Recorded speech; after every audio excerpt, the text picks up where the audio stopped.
ওর পক্ষ যৌতুক নেয়ার বদলে উল্টো 10 লক্ষ টাকা দেবে। কথাটা শুনতেই চোখ দুটো চকচক করে ওঠে সাথী বেগমের। সে বিয়েতে দ্বিমত না করে এক কথায় রাজি হয়ে যায়। দ্বিমত পোষণ করার প্রশ্নই আসে না। গরিবের সংসারে 10 লক্ষ টাকা কম কিছু নাকি? এ তো সোনার হরিণ পাওয়ার মতো ভাগ্য। কিন্তু একবারও চিন্তা ভাবনা করে দেখে না, এত ধনী পরিবার ওনাদের মতো গরিব ঘরের মেয়েকে কেন তাদের ছেলের বউ করে নিতে চাইছে, তাও যৌতুক নেওয়ার বদলে উল্টো 10 লক্ষ টাকা দেবে। কিছু তো একটা গড়বড় আছে। সেসব কিছুই সে ভেবে চিন্তে দেখে না। দেখবেই বা কেন? মেয়েটা তো আর তার পেটের না, সতীনের মেয়ে। সতীনের মেয়েকে বাড়ি থেকে বিদায় করবে, তাও কোনো টাকা খরচ হবে না, উল্টো 10 লক্ষ টাকা পাবে। এখানে দ্বিমত পোষণ করা বা চিন্তা ভাবনা করার প্রশ্নই ওঠে না। সে এক কথায় রাজি হয়ে গেছে। সতীনের মেয়েকে বিয়ে তো দিচ্ছে না, এক প্রকার 10 লক্ষ টাকার বিনিময়ে বিক্রি করে দিচ্ছে। সেই 10 লক্ষ টাকা দিয়ে নিজের মেয়েকে বিয়ে দেবে, ছেলেকে বাইক কিনে দেবে। যার সাথে বিয়েটা হবে সেই ছেলেটা পাগল, নেশাখোর, প্রতিবন্ধী, খুনি নাকি অন্য কিছু, এটা একবারও ভেবে দেখে না। কথা হয় 2 দিন পর বিয়ে হবে, মেয়েকে জানানোর প্রয়োজন মনে করে না। 2 দিন পর তার বিয়ে, কেন জানাবে? নিজের মেয়ে তো না। রাতে রান্না শেষ করে সন্ধ্যার পর গোসল করে নাদিয়া। ভেজা কাপড় উঠোনে বেঁধে রাখা দড়িতে মিলে দিয়ে ঘরে যায়।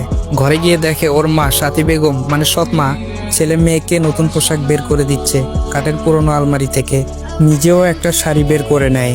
নাদিয়া বুঝতে পারে না এই রাতের বেলা 3জন নতুন পোশাক বের করে কি করছে। কোথাও যাবে কি? ওকে বলল না একবারও। বলবেই বা কেন? কিছু না বলে আগের জায়গায় দাঁড়িয়ে রইল নাদিয়া।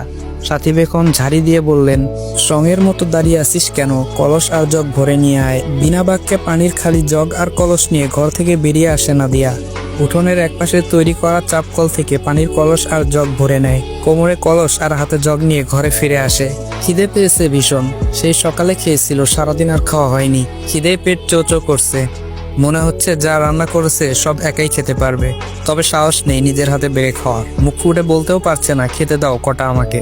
8টার পর নাদিয়ার বাবা নাজমুল হক বাড়ি ফেরেন। ঘরে ঢুকে বড় মেয়েকে চোখের সামনে দেখে খেকিয়ে উঠে বলেন, এই অপয়া এখানে কি করছে?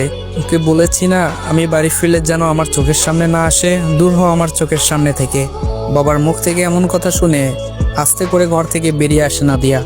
এখন আর তার কান্না আসে না। এসব কথা শুনতে শুনতে অভ্যাস হয়ে গেছে তার। বয়স তো কম হয়নি, 22টা বছর পেরিয়ে গেছে তার। বুদ্ধি হওয়ার পর পরিচিত কারো কাছে আদর যত্ন পায়নি।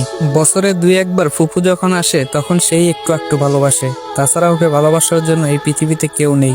রাত 10টার পর হুট করে নাদিয়াদের বাড়িতে 8-10 জন মানুষের আগমন ঘটে। নারী পুরুষের গলার স্বর শুনে নিজের জন্য বরাদ্দকৃত কবুতরের ঘরের মতো ছোট্ট রুমটা থেকে উকি দেয়। উঠোনে দাঁড়িয়ে আছে 8 থেকে 10 জন মানুষ। নাদিয়া জানে এরা কেন এসেছে এই বাড়িতে। আজ তার বিয়ে। আসসালামু আলাইকুম এভরিওয়ান। অদ্ভুত তোমার মায়া গল্পের প্রথম পার্ট এখানেই শেষ করলাম। আর হ্যাঁ, এটা তোমাদের রিদওয়ান ভাইয়ের প্রথম ভয়েস ভিডিও, তাই কেমন হয়েছে এটা কমেন্টে জানাতে ভুলবে না। যদি গল্পটা তোমাদের ভালো লাগে তাহলে খুব তাড়াতাড়ি পরবর্তী পার্টগুলো দেওয়ার চেষ্টা করব ইনশাআল্লাহ।